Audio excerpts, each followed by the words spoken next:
사사기 10장. 아비멜렉의 뒤를 이어서 이사갈 사람 도도의 손자 부하의 아들 돌라가 일어나서 이스라엘을 구원하니라.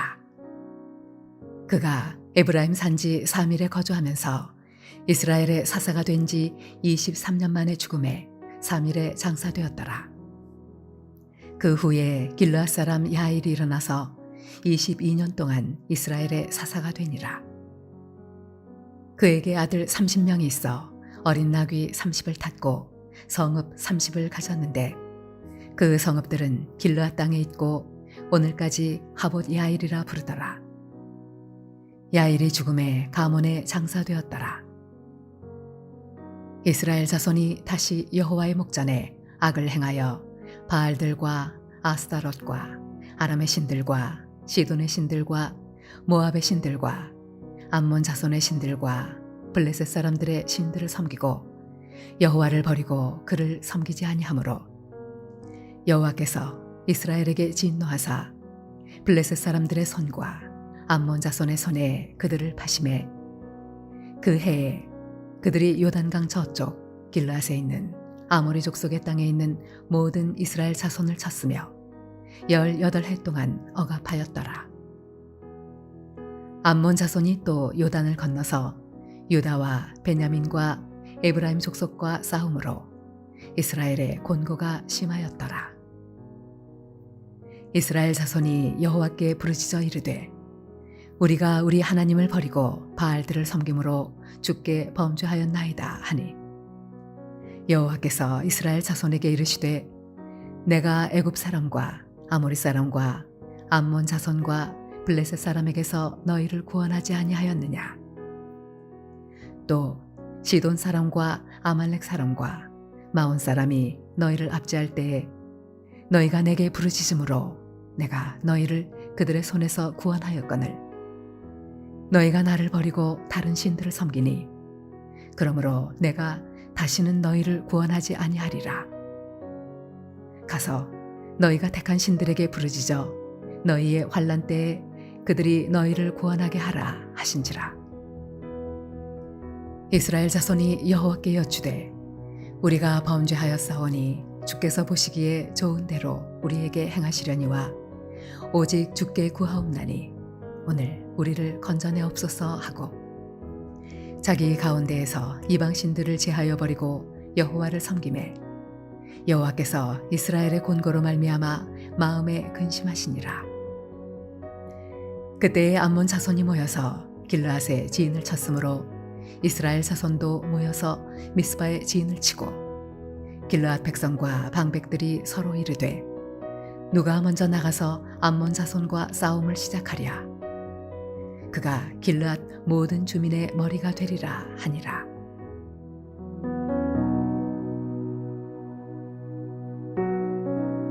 주안에 사랑하는 성도님들, 오늘 함께 사사기 10장 6절부터 18절까지의 말씀을 함께 나누도록 하겠습니다. 10장 초반에 우리가 읽지 않았지만 그 부분에 보면 두 명의 사사 돌라와 야일로 인해 45년간 이스라엘은 평안을 누려왔음을 말씀해주고 있습니다. 그런데 오늘 와서 45년 동안 평안을 누린 것으로 인한 그들의 결과, 오늘 현주소가 무엇인지를 말씀해주고 있습니다. 6절을 보면 이들이 섬겼던 우상의 수가 7가지로 나오지만 실상 아마 더 많은 우상들을 섬기고 있는 형국이었을 것으로 보입니다. 하나님께서 사사를 보내 이들에게 평안을 주었더니 이스라엘 백성들은 세상적인 육신적인 그런 욕심에 빠져서 결국에는 여호와 하나님을 버리는 그런 자리까지 이르게 된 것입니다. 결국 그들은 하나님이 주신 선물은 즐기면서도 하나님을 기억하고 하나님과의 실제적인 관계 안에서 감사하고 순종하는 그러한 삶을 살아가기는 원치 않았던 것입니다. 만일 오늘날 우리도 하나님께서 주신 것들은 즐기고 있으면서도 하나님과의 실제적인 관계 안에서의 감사나 순종, 이러한 삶을 붙들지 않는다면 도리어 세상 사람들이 살아가는 것과 똑같이 세상을 추구하고 돈을 추구하고 하나님보다 세상 지위와 성공, 권력 이러한 것들을 추구하며 살아가게 될 때 우리도 오늘 본문의 이들과 크게 다르지 않을 수 있다는 점을 우리가 경계해야 됩니다. 인간의 욕망이 끝이 없어서 하나님 주신 것, 오늘 우리에게 누리게 하신 것에 대해서 감사할 줄 모르고 그 안에서 하나님을 기억하고 하나님과의 관계 안에 살아갈 줄 모르고 세상 사람들과 비교해 가면서 내가 무엇이 없는지, 무엇이 부족한지에 집중하면서 내가 불행하다, 오히려 원망하고 이럴 수 있다는 점이 얼마나 우리에게 있어서 우리를 두렵게 만드는지 모르겠습니다. 하나님께서는 그러한 이스라엘에게 진노하셔서 심판을 하십니다. 이스라엘을 심판하는 칼은 구약 성경에 보면 대부분 이방의 민족들입니다. 오늘 본문에도 블레셋과 암몬 자손 손에 하나님께서 그들을 파셨다라고 말씀하고 있습니다. 그들은 무자비하게 이스라엘을 원어로 보면 파괴시키고 눌러 부숴버렸다.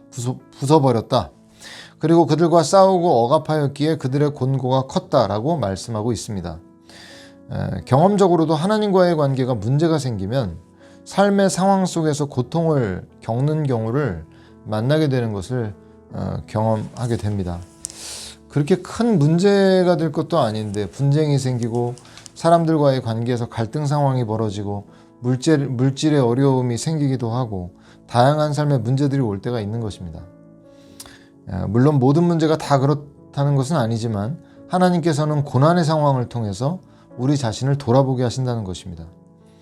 그런 때는 그 사람이나 그 환경 자체를 탓하거나 그 상황과 직접 싸우려고 해서는 안 됩니다. 하나님과의 관계를 돌아봐야 되겠죠. 고난을 통해서 나를 살피게 하시는 것이 하나님의 은혜임을 알고 그러한 상황 속에 있을 때 바로 하나님께로 돌이켜야 하는 것입니다. 그래도 이스라엘이 그 상황 속에 자신들의 죄를 자복하고 용서를 구합니다. 근데 여기서 하나님의 반응이 좀 충격적인데요. 보통 구약 성경 안에서 자신들의 죄를 깨닫고 회개하면 하나님께서 진노를 돌이키셨다. 대부분 그렇게 나오는데 오늘 본문에 보면 내가 너희를 이방 민족으로부터 구했음에도 너희가 다 나를 버리고 다른 신을 섬겼기 때문에 너희를 구하지 않을 것이다 라고 말씀하시면서 너희가 택한 신에게 가서 알아보라 이렇게 말씀하세요.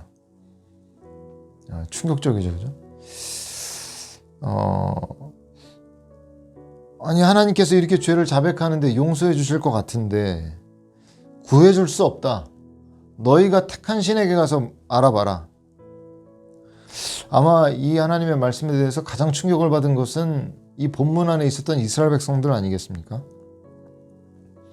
근데 이 본문의 이스라엘 백성들의 회개의 고백은 말 자체로는 문제가 없어 보입니다. 그런데 하나님께서 이들이 하나님을 찾고 도움을 구하는 것에 대해서 기회주의적인, 어떻게 보면 다른 우상들보다 하나님이 더 유용하다고 생각하니까 이 상황에 하나님께 호소하면 좀 도움을 받을 수 있지 않을까? 고통을 참을 수 없는 지경인데 도움을 한번 구해보자. 하나님께서 그런 이스라엘의 기회주의적인 태도를 아셨고 중심을 다해 돌아오는 것이 아니라 단지 위기만 벗어나게 해달라는 이들의 중심이 없는 그런 상태를 알고 계신 것이죠. 어린 자녀들 때로 혼을 낼 때 아이들이 그 상황만 넘어가려고 잘못했어요 이런 때가 있잖아요, 그죠? 그럴 때 어떻게 하십니까? 아니 그럴 수 없어 라고 보통 그렇게 표현하시죠.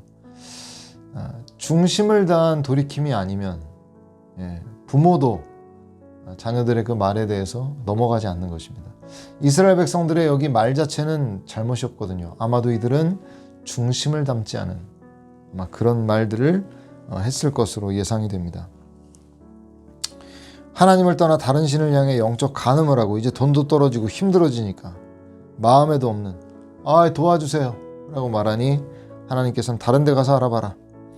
너희의 지금 남편인 신들에게 가서 물어보라고 말씀하시는 거예요. 하나님께서 원하시는 것은 다 다른 것이 아닙니다. 중심을 다해 돌아오는 것이죠. 근데 이러한 하나님의 뜻을 이들이 알았는지 이들이 실제적인 행동을 취합니다. 하나님, 저희가 죄를 지었고 할 말이 없습니다. 오직 주님만을 구합니다. 우리를 구해 주십시오. 이렇게 고백하고는 모든 이방신들을 다 제거해버리고 하나님 한 분만 섬기는 것이에요. 이 행동은 전적으로 하나님만을 바라고 향하는 그들의 모습을 드러내 보여주는 것입니다. 자, 이제 그러한 그들의 모습을 보시고는 16절을 보면 여호와께서 이스라엘의 곤고로 말미암아 마음에 근심하시니라. 더 이상 그들의 비극을 보는 것을 견디지 못하셨다는 것입니다. 마치 속썩이는 자녀가, 미워서 꼴도 보기 싫은 자녀가 나가서 고생을 하고 힘들어하고 울고 있는 걸 그 지켜보는 부모의 심정이 더 타들어가지 않습니까? 그런 것처럼 하나님의 마음은 비록 그들이 하나님을 버리고 다른 신에 빠져 이스라엘 있는 그런 상황 속에 살아갔지만은 진심으로 돌아선 그 이스라엘이 고통받고 울고 있는 모습에 대해서 더 이상 견딜 수 없는 것입니다. 하나님의 마음이 오늘 우리를 향해 그러십니다. 비록 내가 날 보기에도 도저히 용납이 안 될 만큼 악하고 패역한 모습 있다 할지라도 정말 그 죄에 대해서 아파하고 자기 절망 가운데에서 하나님 정말 면목 없지만은 저를 도와주십시오. 정말 잘못했습니다. 이렇게 진심을 담은 회개 자리에 나아갈 때 하나님께서 그런 우리를 정말 불쌍히 여기시고 더 이상 두고 볼 수 없어 우리를 구해 주시는 것입니다. 오늘 하나님께서 우리에게 구하시는 것이 형식적 회개가 아니라 이렇게 진심을 담은 하나님께로 돌이키는 돌이킴이라는 걸 우리가 기억해야 됩니다. 성도님들, 오늘 우리의 회개가 어떤 회개입니까? 성도님들은 왜 어떤 마음으로 회개하십니까? 하나님께서 우리가 어떤 마음인지 다 아십니다. 우리의 중심을 다 보고 꿰뚫어 보고 계시죠. 하나님께서는 그래서 여전히 마음 중심을 담은 한마디, 오히려 많은 마음 없는 여러 마디들보다 정말 마음을 담아 하나님 잘못했습니다. 용서해 주십시오. 이렇게 진심을 담은 고백으로 나아갈 때 우리를 다시 붙들어 주시고 관계해 보게 된다는 거 기억하시면서 오늘도 하나님 앞에 진심으로 돌이키시는, 죄의 자리를 떠나 의의 길로 나아가시는, 하나님께로 돌아가시는 저와 여러분들이 되시기를 주님의 이름으로 축원드립니다. 함께 기도하시겠습니다. 하나님 아버지, 우리가 참 어리석을 때가 많습니다. 하나님, 우리의 중심을 꿰뚫어 보시는데 그냥 상황이 너무 어려우니까, 상황이 고통스러우니까 겉으로만 하나님 회개합니다 이렇게 말하고는 다시 그 자리로 쉽게 돌아가는 하나님 아버지, 어쩌면 우리가 죄에서 떠날 수 없는 이유가 형식적 회개, 중심을 담지 않은 회개 때문은 아닌지요. 하나님, 우리의 마음을 하나님께로 온전히 돌이켜 하나님께서 진정 원하시는 자리에서 하나님을 섬길 수 있는 우리 모두가 되게 도와주옵소서.